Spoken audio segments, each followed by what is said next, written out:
he saw her, and it just pretty much escalated from there. Police say the he was Anthony Margiotti. He's facing a string of charges, accused of dragging a Columbus code enforcement officer by her hair and destroying her vehicle with an axe. Margiotti is in jail tonight, and that officer is at home recovering. 10 TV's Brittany Bailey has been looking into the history of the violations at the property, where this all happened, and how things escalated. Brittany.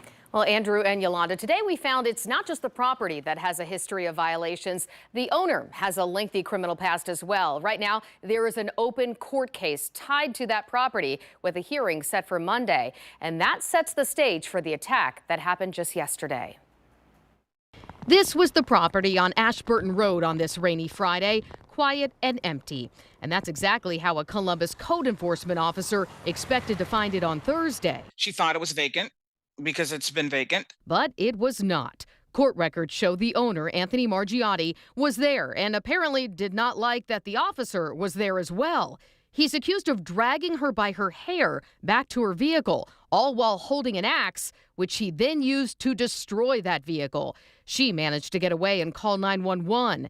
Building and Zoning Assistant Director Cynthia Rickman was surprised this happened to her employee. No one would have expected that. And so I'm sure the trauma, it's like anything else.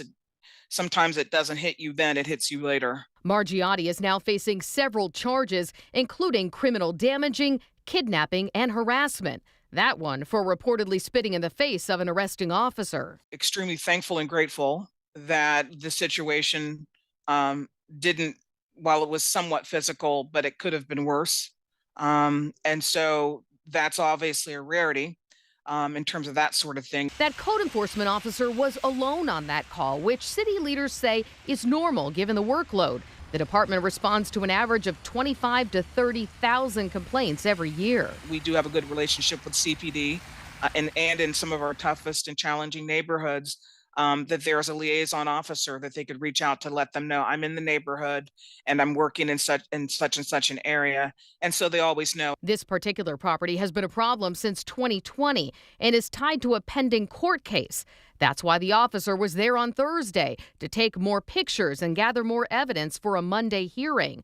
Now, while city leaders say they are grateful the officer is okay, it also can be a good time to reflect. Of course, we'll take a look at if there's anything we need to change. We'll certainly do that.